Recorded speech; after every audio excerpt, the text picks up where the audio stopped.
Look at the boy. Look at him. Look at him. What's up, fool?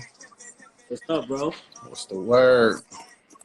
Nah, man. You know, I'm very excited to have you to share some gems and some good stories with a lot of people that's tuned in. Because I was just telling them before you got here that, you know, you played an important role in my life, in my career, and a lot of others' careers. And you have a very unique. He's lying. I ain't do shit but just teach you how to learn how to smoke a weed. But that was important. That was important. And you know, we had a lot of near-death experiences and a lot of shit that we went through on the company. Just fucking trying to rub 2 pennies together to make this shit fucking click. Right. But you know, it's ill because you're originally from Houston, and I met you, I want to say, the year 2000, maybe 2001, from our good friend, brother, Mickey Fax, right? That's how long we've been rocking. And this was like Black Planet era, right? So you was like, yo, I got to come to New York. I'm coming to come fuck with the Felon Union shit. I'm coming, because that was what we was running with at the time, Crazy Kids. And as soon as you got here, we clicked immediately. This is right. Nah, I remember. I still got the video. You posted after this shit, but it's the video that Mick sent to us when you came to the crib when he was staying off of 135th.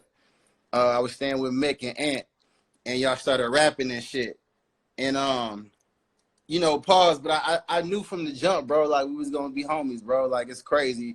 I only get that feeling from like only a couple of cats, you know what I'm saying? But once we met, bro, I knew we was gonna be brothers for life, bro. It's crazy. I don't know how to explain it, but even in the video, if you watch the video, like I was like behind you and I was just like, dog, this nigga was going crazy. I was like, oh, this nigga, you know what I'm saying? Like the vibe was already there, you know what I'm saying? So that shit's crazy, bro. No bullshit. 2001 or 2, one of them shits. It's been a minute, bro. Early. Definitely. So you came to visit. You got a feel of what it was. You know what I mean? I feel like you went back for a few months, and I remember getting a call from you where you like, bro, that's it. I'm packing my shit, and I'm coming to New York, and I'm going to figure this shit out. I don't give a fuck what I got to do, but I'm going to figure this shit out. Yeah. And you know, your approach was different because you wasn't coming at it from a rapper standpoint, from an artist standpoint, but coming from it as an executive, as an A&R, as how the fuck can I fit in and help the situation? Yeah. Not because you met nothing but rappers and singers and different creators along the way, right? Yeah. But you know, I feel like it started with like the Steves and Yous and like the other guys that wanted to do something different, right? So you came here. Who was the first big artist that you worked with? All right, when I first moved to New York, I mean, I would have to say y'all were the biggest artists. You know what I'm saying? Because I was a nigga in Houston. I was a little conflicted. So obviously I'm raised in Houston, but I was Caribbean. But then I always liked East Coast music. You know what I'm saying? But then I was also in love with screw music. So it was no in between. It was screw. Back in that time, I wasn't even really listening to reggae music like that, too heavy. It was just screw and East Coast music. You know what I'm saying? And I was like fan of like still to this day, Lox, Jada, Kid, Styles P. You know this. You know what I'm saying? Like I'm fans of those guys. Like, you know, I'm not really fans of a lot of people. You know what I'm saying? But I'm like fans of them type of dudes. You know what I'm saying? So when I got to New York, I started working with y'all. You know what I'm saying? I started working with Mickey, which at the time his name was Renegade, and I started working with you. You introduced me to Johnny Shites. You know what I'm saying? And from there, everything kind of just, you know what I'm saying? Everything kind of just, you know, I'm not gonna say it took off, but because it definitely didn't take off, but it was from there. It started my you know, my journey. You know what I'm saying? Of like knowing, you know what I'm saying? you know, I didn't know what I wanted to do at the time. I know I'm stuttering a little bit, but it's cool because I'm just thinking. But I didn't know what I wanted to do at the time, but I just know I wanted to be around, and I knew I wanted to be a part. And I knew my end goal was to be a top executive, you know what I'm saying, or a top manager or something of the top, you know what I'm saying. And that's just how I always thought. And I always thought, okay, cool, let me come to New York and let me start grinding. Let me just start putting in the work. You know what I'm saying? Let me just start from the bottom and then, you know, work my way up to the top. And then I came with my hand out. I didn't even come with my hand out. You know what I'm saying? Excuse me for saying that. I didn't get paid or nothing. You know what I'm saying? Respectfully saying. I literally interned. You know what I'm saying? And you remember, like, my mom was sending me money here and there. And I was taking that money and we was buying weed and we was going to the bodega. What'd you say? We were smoking Arizona at this time. We were smoking the little midi. You was buying little packs. You know what I'm saying? Little small packs. You know what I'm saying? Filling them hoes in the Dutch.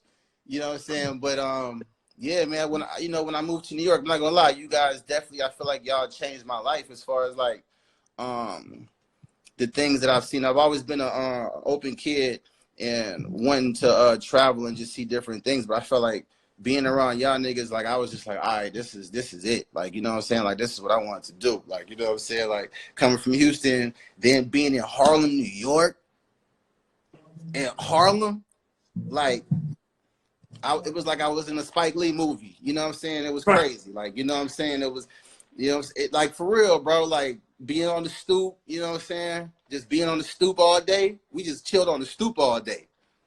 Like, just chilled on the stoop all day. At times, you know what I'm saying? Like, what's good, B? And everybody knew me as Texas. Aspirations and dreams and shit. Everybody knew me as Texas. You know what I'm saying? It was love, bro. And I started to walk around Harlem, you know, because of y'all or because of you and the 9/11 crew. You know what I'm saying? And niggas actually knew me. It was crazy. Murder Mook, all them niggas. You know what I'm saying? And these were the niggas that I was watching the DVDs. And I was just like, oh, okay. You know what I'm saying? Like, and I was just like, all right. And I go to I go run and, you know, we go to Rich Crib. We go fucking knock on the window and stuff. You know, it'd be like, yo, like, it just be the craziest shit, bro. It was an experience that I've never, you know, I never thought I would be a part of, to be honest with you. But it's crazy because you know, my perspective, it feels like you grew up with us all the way. Even like I'm talking Sandbox in Harlem, even though you from Texas, it was always like I known this nigga my whole life. So that's probably why it was easy for us. It felt like home. You know, not to cut you off, but it felt like home. Like even when I stopped sleeping at, because you remember Ant kicked me out of Mick crib. You know what I'm saying? He the nigga that kicked me out the crib. Ant, if you watching this shit, you kicked me out of Mick crib. And I was like, okay, cool. And then you was like, yeah, nigga, just come stay at the crib. You know what I'm saying? And y'all had that old weird ass cat. And y'all had a mattress. And y'all held me down with a mattress. Your mom was like, yo, like, Texas, she used to call me Texas, your dad. You know what I'm saying? I got love for your family, bro. You know what I'm saying? Real shit. I've always asked for you. Now, you know, you spoke about the grind, right? Spoke about what? We're telling our story in the midst of telling the story, right? So the grind for you, what was the grind for you? Like, what did that look like for you? Like, because, you know, a lot of these guys, they got it easy. You didn't come in with nepotism. You came in straight, got your shit out the fucking mud. You know what I mean? So what was the grind like for you? Because a lot of people take the grind for granted. What was the grind for you? Man. The grind is just like I said, for me, I just kept my head down and I just wanted to work. And like I said, I just wanted to be around. So from in your mind, it got to start from where you want to be or where you think you want to be and where you want to go and what you can allow and what you can take, you know what I'm saying? And how much shit you can take. Me personally, you know what I'm saying? You're not going to really get to me until you really get to me. You know what I'm saying? So the work was not an issue, you know what I'm saying? So we talking just years of working, honestly, packing CDs, answering phone calls, just, bro, I did all of the DuBois shit. I don't even remember all of this shit, but I literally remember like packing all of the Evil Empire CDs with Fat Matt and them and and Shipes, and I remember like just running all of the errands, and I just remember just being the dude that was, you know, the dude boy. But then I felt like once niggas started seeing that I was responsible, you know what I'm saying, then my level of things that, you know, got handed to me started upping, you know what I'm saying? So it was just like, it turned into me like, you know, delivering boxes of CDs to like, okay, nigga, now you're the studio manager. You know what I'm saying? Right. And it was just like, all right, well, you know, then it turned into, okay, you need to go watch Nappy Roots for the night. You know what I'm saying? I remember Shipes had Nappy Roots, and then he had Red Spider and Foxy Brown at that time with SWAT Management. Wait, I want you to pause this real fast because I wanted to get into that. Because I couldn't remember the correlation for how you got with Nappy. You know, he doesn't work with motherfuckers from Keith Murray to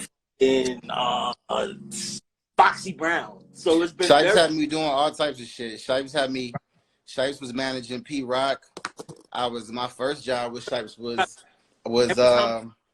Dutch about me carrying crates. I always me and you carrying the crates for P Rock. That was my first job. Yeah. Carrying Pete Rock crates. And I had to go get Pete Rock check. So I can clap the studio applause. We need that. You were with me carrying crates for motherfucking Pete Rock. I might have been like, I had to pick up Pete Rock check, and I think that's when the responsibility level was just like, oh, okay, you know what I'm saying? Like, this nigga's kind of responsible. Like, you know what I'm saying? Like, I guess this nigga's responsible. I guess we can have him do some more shit. You know what I'm saying? Oh, you got the claps. Okay, I got my little producer over here. He got the claps. I don't got the claps. He got the claps. No, you ain't got the clap, but you got the audio clap. That's funny. But hold on. So cut the floors real fast. So hold on. So being with Nappy Roots, because that was the first group that you were on the road with, right? Yep. What was that experience like? Because you came from the studio manager shit, packing the CDs, us knowing that you could be responsible to handle those tasks, to now Nappy Roots, who were, I feel like they were platinum at the time. They were, but they were also kind of on their way down a little bit. You know what I'm saying? Respectfully saying. Right. But I got a good chance to, you know, to catch a good, you know, tailwind at the end of it. And it was crazy.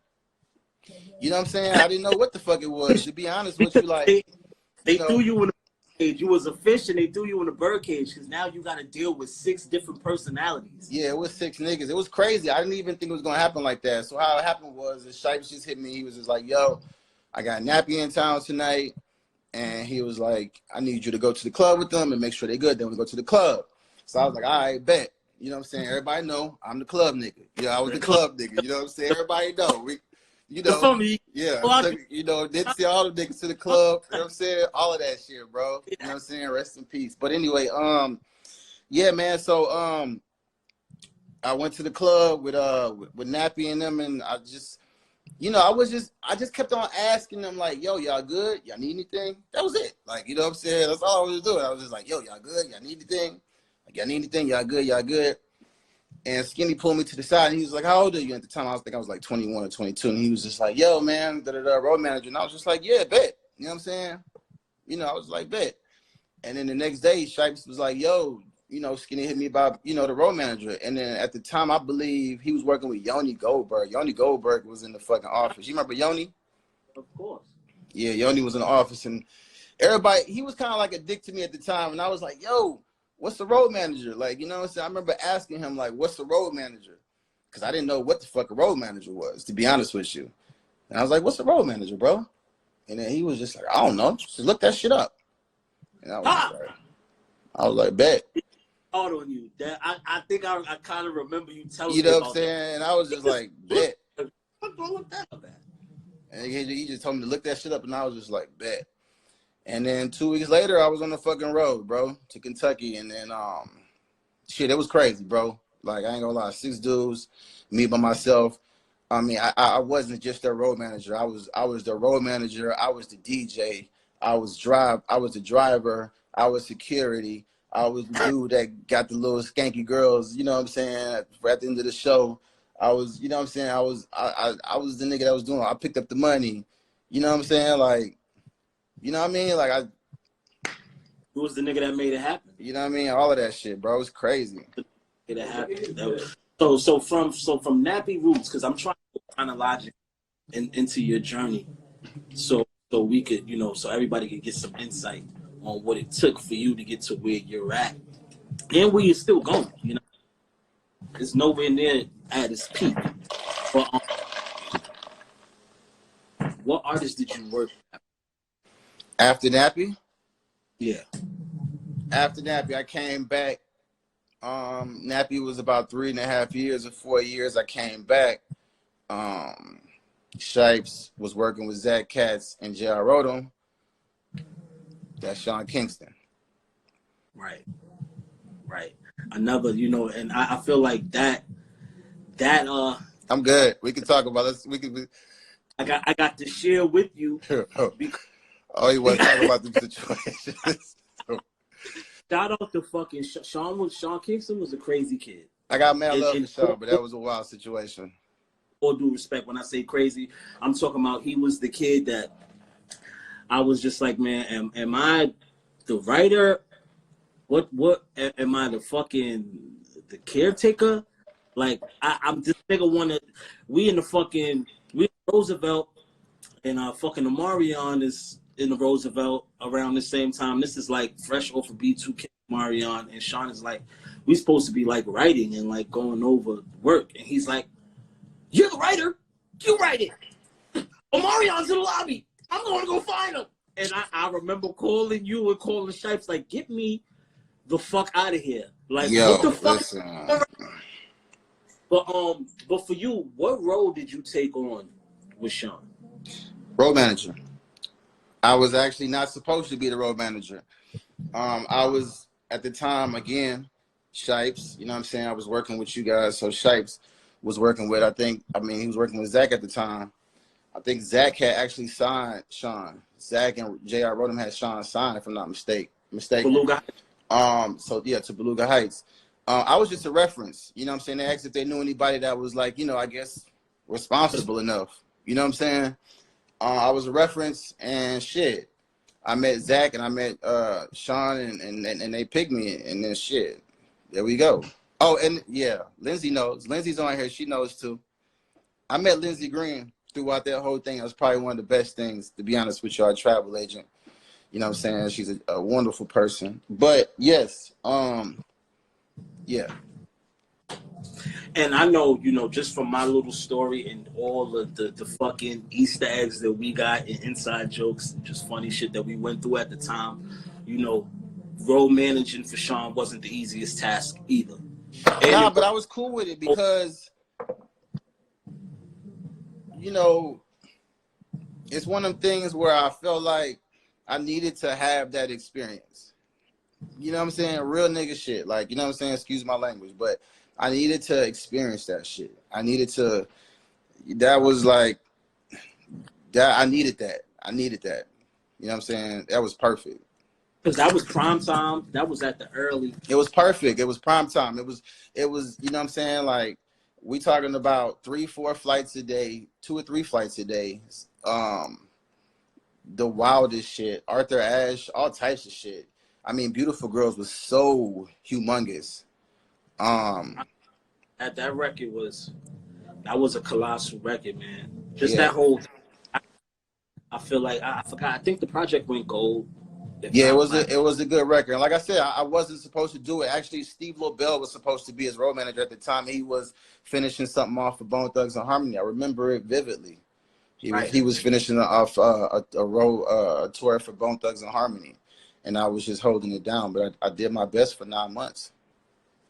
9 months, a long time, man. You had a whole fucking trimester, a whole pregnancy right there. You won a whole pregnancy on the road with Sean Kingston. Shout out to you, nigga, because that is not an easy gig. It wasn't an easy gig then. I don't know what it's like now, but I know it wasn't an easy. Yeah, mad love to the Kingston youth, man, for real. You know what I'm saying? Chronologically, I'm just trying to vision how much you can going up, right? So after Sean, what was your next What was your next venture? After Sean, I ain't gonna front. I was hot. I was pissed. I thought that it was over. I thought I was going home to Houston. I was pissed. I was hot.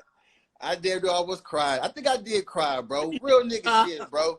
I thought I was going back home to Houston, bro. And I was just like, oh shit, it's over. And I was just like, nah, fuck this. And then I went back to New York. I was just like, fuck it, we going back to New York.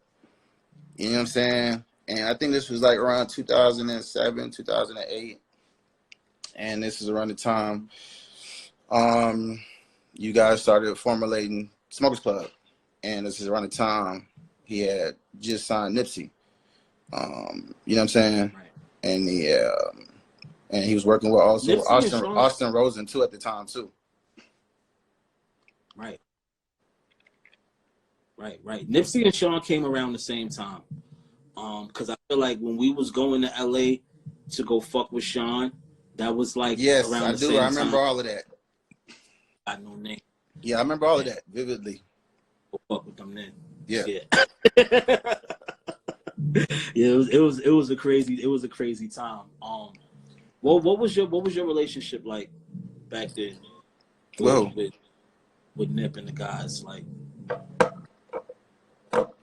I mean, again, I didn't, to be honest with you, we had a cool relationship. It wasn't, I don't want to, speak on the brother like that, obviously, because he's not here. But I was blessed to be to see what was going on with the situation for about 2 years. You know what I'm saying? Even when I was talking to Robin Hood, he was like, nigga, we damn near stayed together for 2 years. You know what I'm saying? That's why I remember. Yeah, because at the studio, 23rd and 9th, like, you know what I'm saying, when I was holding the studio down, pretty much it was like my spot. Like, I you know what I'm saying? Like I said, I love y'all boys, man. Like, even John, like, you know what I'm saying, to this day, because, I came back and then boom, he was like, all right, cool. I got this studio. I got this crib over here. Can't stay with me, but I got this studio. You can manage the studio. And then you can stay at the studio. And then you can take a shower whenever you get a chance to take a shower or whatever. You can come over here, take a shower. You can go, you know what I'm saying? You remember that shit? Of course I remember that. You know what I'm saying? That's what we was talking about. Yeah, bro. That shit was crazy. And so Nipsey was coming by the studio. You were coming by the studio. At the time, I was managing an artist named D-Lo. You know what I'm saying? He was there, so he got a chance to experience some of that shit. You know what I'm saying? But it was dope. You know what I'm saying? Definitely got a chance to be around the brother. And I'm happy to for that little period right there. I've always said Nip is a smart brother. Always.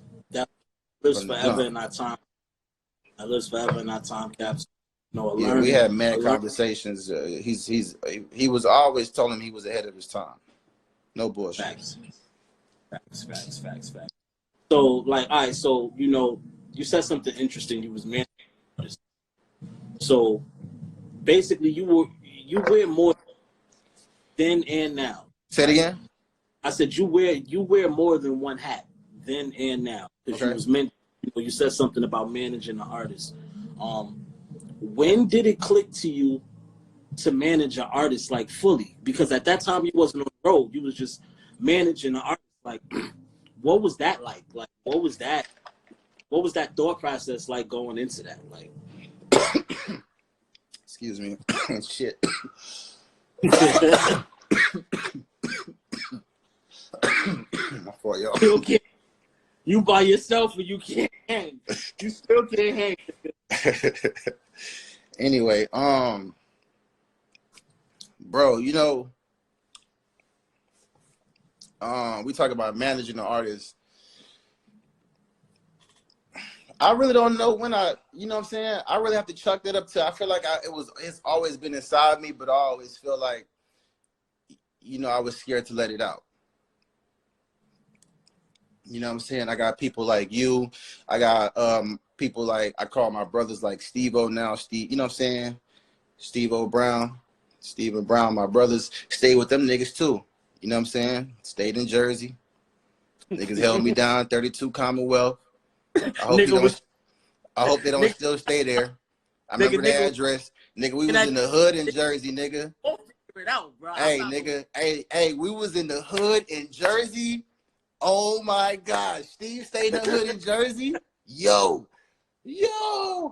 But nigga, we was there though, nigga. We was there, bro. We was there. We used to go to the store. We used to buy food for the week, nigga. You know what I'm saying? Whatever money we had, we would stretch that shit out for the week, nigga. We make spaghetti, eat that shit for 7 days straight. Oh, everything I love, nigga. Right. Right. Yo. So that period of managing an artist, do you feel like after that was done that was something you wanted to continue doing? Again, I always knew I wanted to manage an artist. I just didn't know when the timing was gonna come. I always chalk up that up to just, you know, like I said, good people around me that's always push me to you know, want to see me to be better and actually could see the potential out of me. You know what I'm saying? So again, you know, I'm saying his name again, Steve. He was the one that was just like, yo, you could do this. Like, you know what I'm saying? Like, yo, bro, you're a manager. Like, I don't know what the fuck you talking about. You're not a road manager. Like, you do way more. Like, you know what I'm saying? Then I started hearing it from like people like Jen, and Shipes would give me the compliment. He'd be like, yo, you're dope. Like, you know what I'm saying? So, you know, then I was trying to manage my own artists at the time too. Like I said, you know, I was managing the Kid D-Law. I was managing Mookie Jones. You know what I'm saying? So I was trying to, you know, get something going myself as well too. Obviously it didn't come to pass, but it's cool. You know, sometimes it works out like that. You know what I'm saying? It is what it is. Hopefully my next one, we take it to the moon. You know what I'm saying? I feel like you've been on the moon for a while. So this is what segues into my next thing, right? So, you know, everybody was telling you your potential as a manager at this point, because we all seen the potential in you, from you being responsible to you being able to hold a conversation with certain people. Because, you know, it takes being able to have the right conversations and be able to hold a conversation with somebody in order to get certain things done. Right? Well, that takes, well, let me just cut you off right there. That takes the experience, and that takes the actual, you know, that takes right there, that takes the actual playing the field. You know what I'm saying? If that makes sense. You know what I'm saying? Like, even coming from a road manager, jumping to manager was not hard. I mean, it was not easy for me. Like, even, you know, it literally went from, okay, answering a couple of emails to, you know, what type of deal do you want for your artist? You know what I'm saying? And I was just like, oh shit. You know what I'm saying? Let me, you know what I'm saying? But I knew, but it's like, okay, I never really spoke out. You know what I'm saying? So it took me a minute to actually get to this point. You know what I'm saying? So it is what it is. Because I feel like I know. You were the road manager when we went on the road for Smokers Club. Yes. Right. And you know, we had a lot of good times, and that's when you turned into Sergeant Dutch. That Dutch, when he bang on your door and it's time to go. I'm like, yo, it's only one person I'm like. I like to compare myself to Russell Westbrook, bro. You know what I'm saying? Like, when I'm working, I don't really have friends. You know what I'm saying? And I say that respectfully. Like, even anybody can tell you that when we're working and we need to get the job done, we're going to get the job done. And I don't want it to fall back on me. So I don't, you know what I'm saying? We're going to get it done. So if that means, you know. I'm not taking the rap for it, nigga, because I told you to do it. I told you. That was done. Now, look, let me give some good stories on Dutch. This is my brother. My brother. When it was time to go play that game, all that shit went out the window. I was Smoke DZA, the artist. Nigga, I'm caretaking you, basically, nigga. Get fucking dressed. Hey, yo, bro, I'm going to call you at motherfucking 7:15, nigga. Must leave at 7:45, bro. If you're not here, I swear to God, I'm leaving you. Even though I knew he wasn't going to leave, but I had to take him serious. Because I'm like, I don't even want to challenge my man, because he's so dead ass serious with me right now. On to shit I used to, he used to have me so mad, because I felt like he would go even harder on me because I'm his brother. So if he's partaking in a Jack in the Crack Mill, he going to be like, yo, bro, what you doing? My nigga, you got to perform for 30 minutes tomorrow. Or if he see me like I'm doing a little too much Papados, he going to be like, yo, bro, you eating too many shrimp, bro. What is this? You know shrimp can give you iodine poisoning. Like, he always coming with some medical bullshit facts. Because I'm scary and his mom, the nurse. So I'm gonna listen to everything he said. We're gonna argue about it, but Dutch really was serious when it came to getting the job. You feel me? So yeah, so continue with the you know how you manage that tour with all those personalities, and name outside of me the other artists that was on the road with us that you had road manage as well. I mean, everybody was on Smokers Club at the time. You know, so many artists, man. From obviously you to Crit, to Wiz was on there, but obviously everybody had their respect. You know, their respected team. You know what I'm saying? Shout out to yeah, shout out to Wiz. Well, shout out to Will. So many people in that whole Taylor Gang, you know, situation. Mac Miller, rest in peace. Very good, you know, cool brother, man. You know what I'm saying? We had good laughs. You know, always was a humble kid. You know what I'm saying? Who else was on Smokers Club? Who else was on this shit? Currency, yeah. Spitter, huh? Currency, Dom, yes. Archie. That West Coast leg, that was crazy. Rich Hill, shout out to Hovain. Oh yes, Hovain, yes, and Rich Hill, yeah, that shit was dumb funny. And I remember that time that fucking somebody tried to throw a lighter at Rich and on the side, and Brick was there. In Portland. Yeah, and we was like, yo, like, you know what I'm saying? We like, yo, I remember so much shit, bro, but it was good, man. It was dope. No bullshit. Method Man, that's right. Method Man was on there too. You know what I'm saying? It was, man, it was, yo, so much love, man. So much love. But it was a good experience, like I said, bro. And I'm always up for the challenge, bro. I think that's what people do know about me. So I think, you know, nowadays a nigga more so be tense because I'm up for the challenge. Right. And you know, another important artist that was on the road with us, you know, the first Smokers Club tour that we went was somebody I left out on purpose because he has a whole chapter that I want to segue into. And that's Big. One of our siblings, our family. Yeah. So I feel like y'all clicked from working on Smokers Club as how you were moving and how, you know, how militant you was with everybody else, into you kind of graduated into being road manager for Crit at that time. Am I correct? Yeah, it worked out like that. I mean, at the time, at the time, Crit, I think he had his team, you know, around the time, Smokers Club time. But yeah, I was, you know, obviously, you know, we were building. I mean, he was from the South, I was from the South, but, you know, everybody was love. He was the only nigga that wasn't smoking though, so it was crazy. He would be on that bus. I don't know how he was on that bus. Like, I don't know how he was on that bus, bro. It was 19, 20 people on the tour bus. He used to smoke with me. It might not have been like how I used to smoke with everybody else, but he would partake with me from time to time. But Crit was more focused on the prize and what he had going on. Yeah, no question. So yeah, we how it clicked was in 2000, and I think it was 2009 or 10 when they was recording Glass House South by Southwest, and the house. Crit, Currency, and Wiz. That was the first Smokers Club show. Yeah. Because I feel like that was the day after we did the Smokers Club show that you was fucking the tour manager for that at the time, where we didn't even know what the fuck we was doing. I remember I was performing and I did a call response and it worked. And I still got the video and you in the background like, go ahead, DZA. You're rooting me like, yeah, that's right, Smoke. You know what I mean? So Last House, that record came after the Smokers Club show. Yeah, that record was dope. It was in the crib. It was dope. I'll never forget it. That shit was dope. What was the first tour that you went out with Crit?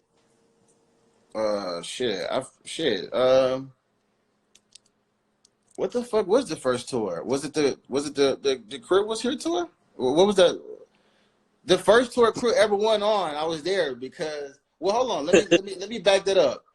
Because I feel like y'all did some dates, or he did some dates without me in the beginning. But then the first joint I did was, I think is when we had the 15-passenger van. Facts. And we had to I remember, drive across the nation and shit.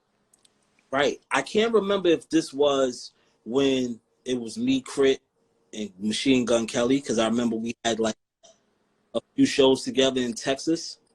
I don't know if it started back then. You remember that? We had the college show, and we had like 2 other shows with Kels. I think this might have been in the middle of Live from the Underground, and Crit was here.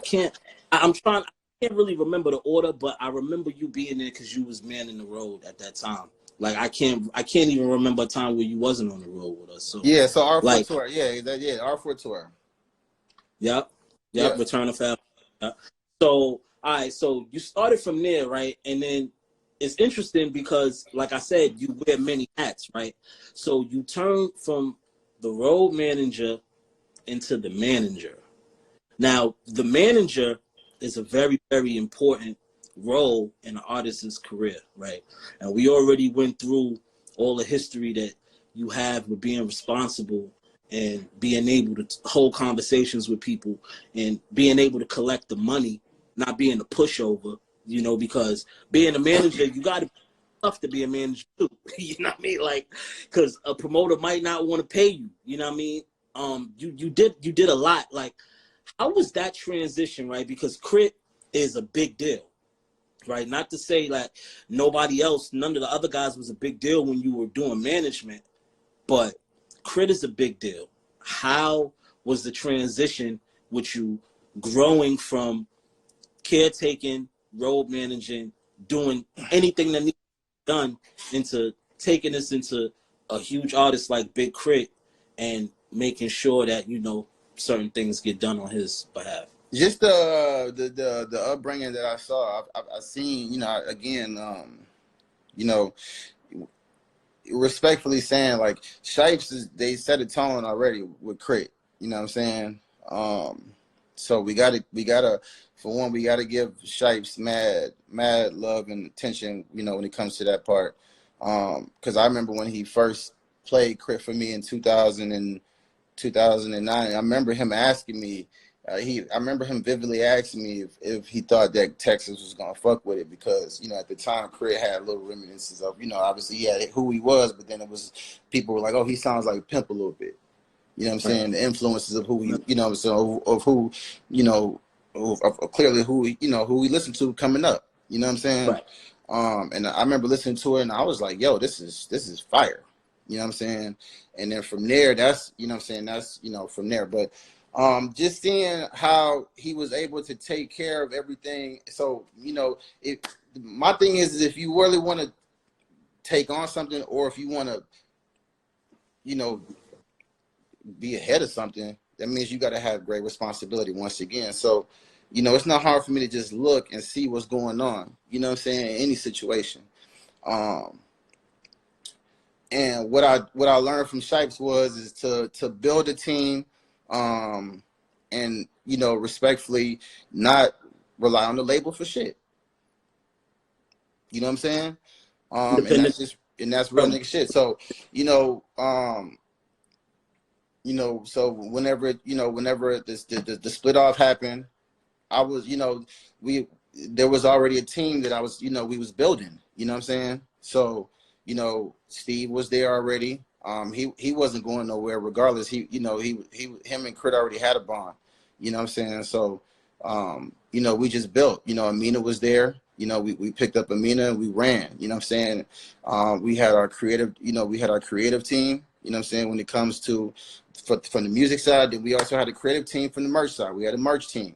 You know what I'm saying? We had distributors. We had a shipment center. You know what I'm saying? Like everything was, everything I was like, all right, cool.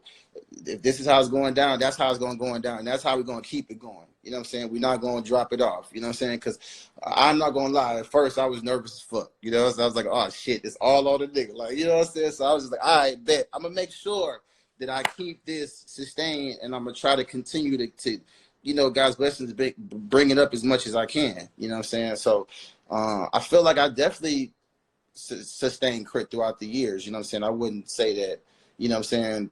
And especially through all of the shit that he's went through with, 4 or 5 presidents in 3 years at Def Jam. You know, it's hard to get, you know, and this is no, you know, this is no cap, you know, with the label or nothing like that, but it's hard to get label love when, you know, you got 3 or 4 or 5 different teams coming in throughout a period of time when you got albums coming out and shit like that. You know what I'm saying? So, you know, it's like, excuse me, but it's like, if you got one president and then, okay, cool, they excited about him, you know, Crit, and then boom, they gone, and then another dude come in and his whole team come in and they're like, okay, cool, who is that? Okay, cool, yeah, I know about him, but it's not, oh, I'm excited about him, it's like, I know about him. You get what I'm saying? It's the difference. You know what I'm saying? So then it's like, okay, cool. But what I learned is cool, we're gonna keep it up. We got our team, we're gonna keep on moving the way we're gonna move. So if the albums can't go, we're gonna keep on dropping mixtapes. We're gonna tour off the mixtapes. We're gonna keep on making money. We're gonna drop merch. We're gonna keep on coming with collaborations. We're gonna keep on coming with brands. I'm gonna keep on, you know, try to find sponsorships. You know, we got agents. We got, you know what I'm saying? Everything was already in place, and I wanted to keep things in place and keeping these good relationships with these people and you know, and these buildings was very key to me, you know what I'm saying? So yeah, that's what that was. Yeah, that's some real shit. You touched on something that's, you know, that I want to touch on a little bit, and that's, you know, merchandise and touring. You know, those 2 key things in the independent artist's career and the artist period. You know, if you're granted a career where you can tour and people will buy your face on a t-shirt, you know, you're doing something, right? But it always takes the coach, aka the manager, to get that in place, because we're not all of us is tangibly going to go actually be hands-on and do that ourselves.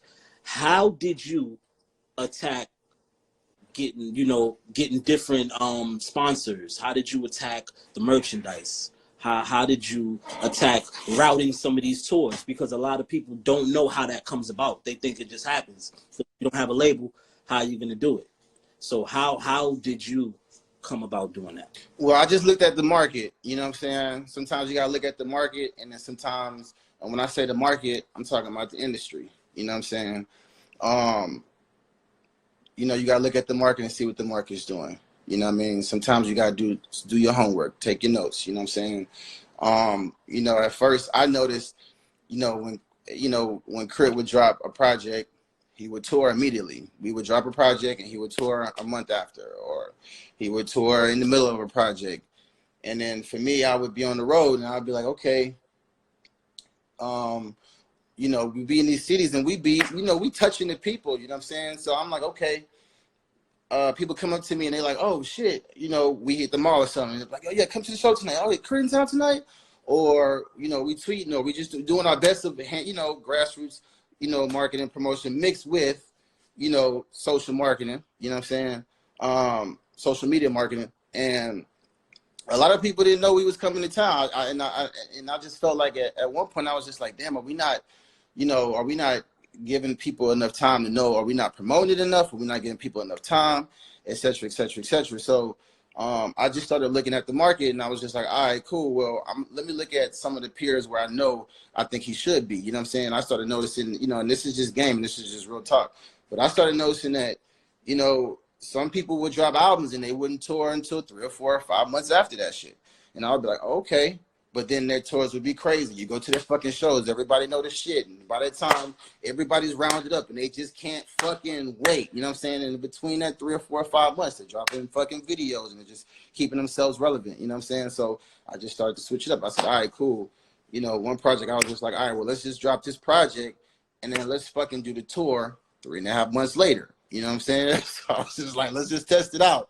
You know, and that ended up having to be Crit's biggest tour. You know, so I think he sold, you know, his highest number of tickets that he's ever sold on any tour that he's ever done, you know, to date. So, you know, you just got to look at the market and try to play around with the market, and then also follow your own intuition and try to, you know, bring your own shit as well, too. You know what I'm saying? That's real shit. Right. That's the gem, bro. I seen somebody in there said they're taking notes. Shout out to Chevy Woods. Yo, Chev, I need the bearded glasses. And he pinned it. Yo, Chevy, I love you, my nigga. Chevy is my nigga, yo. I didn't want to throw it off, but I had to pin that. So, you know, Oh man.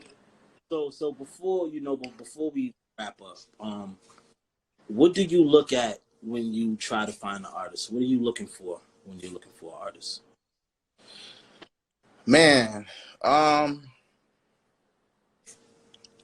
I to be honest with you, I stopped looking for artists, bro.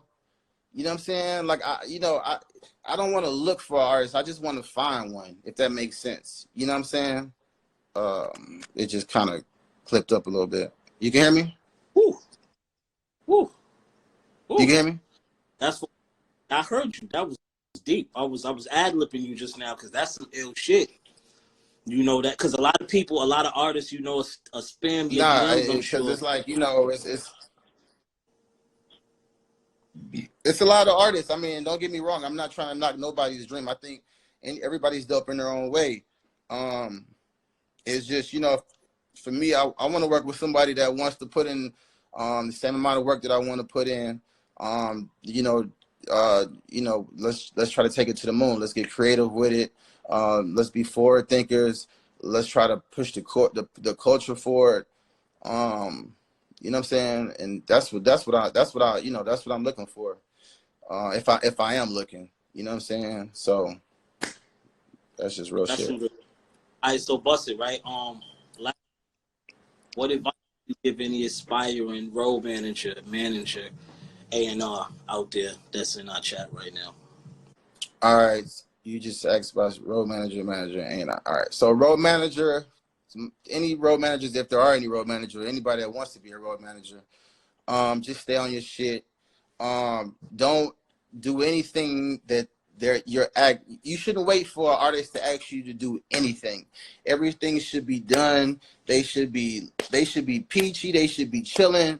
Nigga, if you know they smoke, nigga, have 2 or 3 blunts rolled up. If you know what type of drink they like, have that shit ready sitting. If you know what type of fruits they like, have everything sit.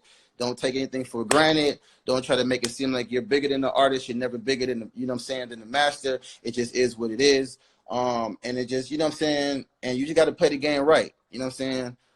As far as to a manager, I'm still working my way up as being the manager. So shit, I can't really give too much game other than just stay on your shit. You know what I'm saying?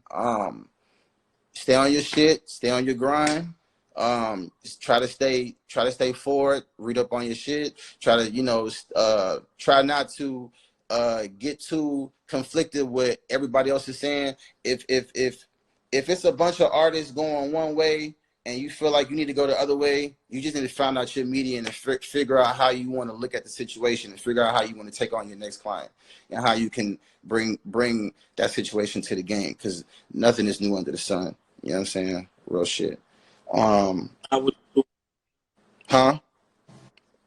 You said nothing is new under the sun. I said it's not Nah, what you do, it's how it's done. yeah, for sure. And then as far as to A&R, I mean, I'm not an A&R, but I mean, I feel like I got A&R ears. So, shit, if you got them ears, you just know you got them ears. It just is what it is. You should be able to hear talent. You should be able to know, even if the talent isn't where you want him to be 5 years from now, because another gym I'm always going to say, you can't start where you want to finish. You should be able to hear, the little pockets or the little, vibes of something that you like, and you be like, okay, I see you doing this here. I see potential, and then we can take it there. And then from a year from now, the sound might be where you want it to be. And then from there, 3 years from now, you might be out of there. And then from 5 years from now, you might be the biggest nigga on the fucking planet. That's some real shit. Independent thinking, my brother. I thank you so much for getting on this platform to drop these people that's tuned in. Fucking your inspiration for many. Myself, I know you think I'm gassing you because I'm doing my journalist thing or whatever, but I'm not. I'm giving you your flowers for me. I love you, bro. I appreciate everything that you've done, and that you're doing. Out to you being a solid one and fucking making it through, because a lot of people would have quit and you kept going, and that's what this shit is about. It's about enduring. It's a real life marathon in real time. Nah, if you love it, man, then it'll be something that you enjoy, a long time. You won't even worry about the money. That's that's a gem. That's a gem. But you're a fucking gem, bro. I want you to stick around. I got Fredro Starr coming in. You know, that's it's gonna be real interesting. I'm definitely gonna check that one out. Yeah, I got a lot of shit to talk about. Crit, I know you watching. I'm coming for you next. Yeah, he said he's coming on here at sometime soon. So I told him put him on the spot. Telling him, I said, bro, everybody done did it, bro. My shit is picking up, bro. Stop. He was like, oh. Hey, hold on. Before we go, can I play a song? He gonna hate this. Can I play one of them songs that y'all got coming out? Go ahead. Oh shit, we got oh, that's what you want to do? Can I play one of them songs that y'all got coming out? Just play like a little bit of it. Hold on. Which one should I play? What is it? Which one is it called? Hold on. Let me turn up just my Spotify. I mean, which one we like 15 of them? Yeah, it's a lot.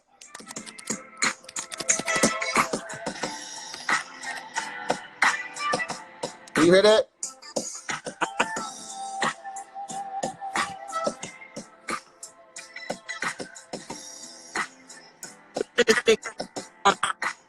I wish that a hustler could make it out. Got my family bills paid, new crib. I wish that I could make 100 bands off the flip by the buildings that we ran through as kids. I wish that I could roll it up by the zip. Now nigga got pounds where I live.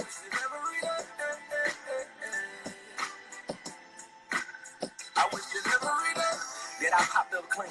Cat and friend, got my pop this car that's way too fire. Spit flames like a stove. That was way too cold and we didn't have it. My mama need a few more minks and some more carrots. I gotta grind, no need for clocking. I know the times. I know you would, fuck that cost. This check is mine. I need the smiles of my family when we pay. When this money ain't a thing. I wish it's every day. We burning every spot we go. That's our true lifestyle. Our true lifestyle. It's a couple $100 million in this room right now. Make room right now. Brunch at Tiffany's. I got rich up epiphanies. I'm hustling for my pickaninnies. For my pickaninnies, yo. Big ballin', shot callin', new foreign, very important. Stack it up when you save it, then you don't spend. With it, then I got you saying that you can't go again. New bands, new friends, couple girls I just flew in.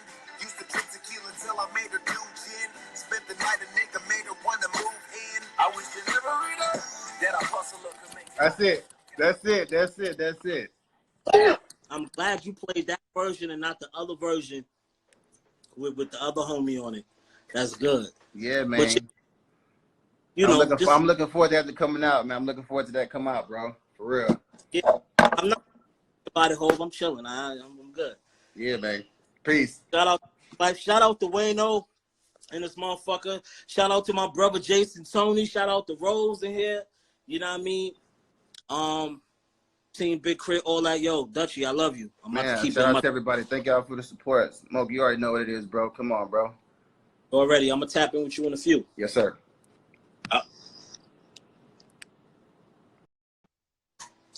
Shout out to my brother Dutch. I mean, I be underestimating my talking powers and shit. Hold on, let me save this and start it over. Hold up.